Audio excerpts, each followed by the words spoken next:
1945, pastikan sekutu di bawah Brigadir Jenderal Tim Kelly mendarat di Sumatera Utara. Pendaratan pasukan sekutu itu diboncengi oleh pasukan itu yang telah dipersiapkan untuk mengambil alih pemerintah.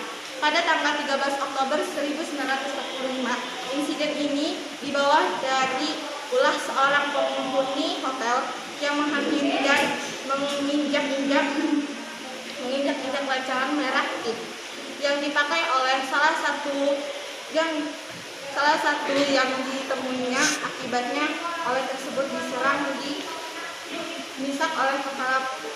Sementara itu, pada tanggal 10 Oktober tahun 1945 dibentuk PKI Sumatera Timur dengan pimpinannya Ahmad Tahir.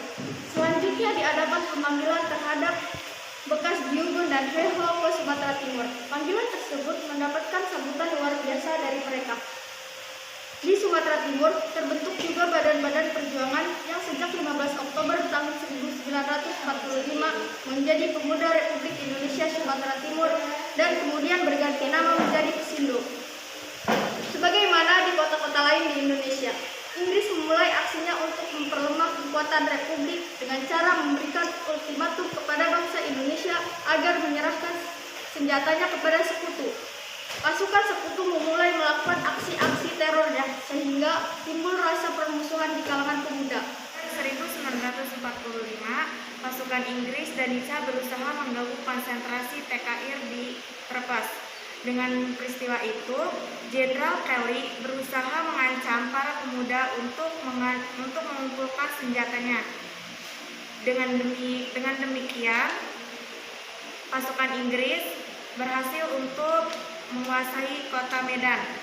10 Agustus 1946 diadakannya pengumpulan untuk membentuk satu komando yang bernama Komando Resimen Laskar Rakyat Medan Area.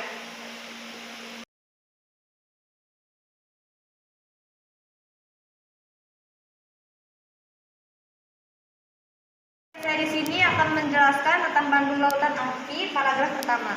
Di Bandung, pertempuran diawali oleh usaha para pemuda untuk membuat pangkalan usaha Andi dan Pabrik Senjata bekas Artillery Wikel ACW. Sekarang pindah dan bertanggung jawab terus sampai kedatangan pasukan sekutu di Bandung pada 17 Oktober 1945. Pada bulan Oktober di Bandung tidak terbentuk Majelis Arjuna Kartawala. Pada tanggal 21 November 1945, sekutu melakukan ultimatum. Ternyata ultimatum itu tidak dipindahkan oleh pihak pejuang dan penculikan juga sering terjadi. Peristiwa yang terburuk terjadi pada tanggal 25 November 1945. Selain harus menghadapi serangan musuh, rakyat juga harus menghadapi banjir yang disebabkan oleh Sungai Cikapundung. Pada malam hari, tanggal 24 sampai 25 November 1945, rakyat Bandung kembali meluncurkan serangan kepada posisi sekutu dan Nica. Pada tanggal 23 Maret 1946,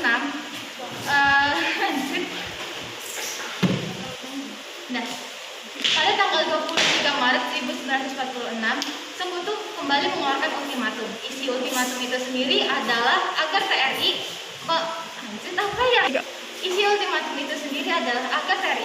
mengosongkan seluruh kota Bandung dan dipaksa mundur keluar kota sejauh 11 km.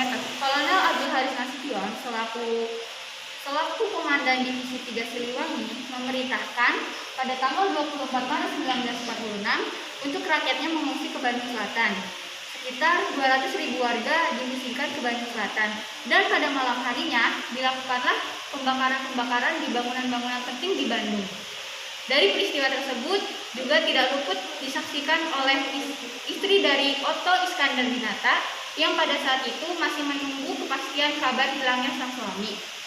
Dalam proses pengungsian, ada beberapa warga yang ditugaskan untuk mengarahkan para pengungsi ke tempat pengungsian, dan ada juga warga yang ditugaskan untuk menyelamatkan dokumen-dokumen yang masih tersisa di kota Bandung, dan ada pula yang melakukan pengeboman serta pembakaran di gedung-gedung tertentu. Untuk mengenang peristiwa kelam ini, diciptakannya lagu Mas Halo Halo Bandung, lalu didirikannya monumen yang terdapat di lapangan Tegalega. Selanjutnya diciptakan pula sebuah film karya Alam Rengga Wijaya yang berjudul Bandung Lautan Api.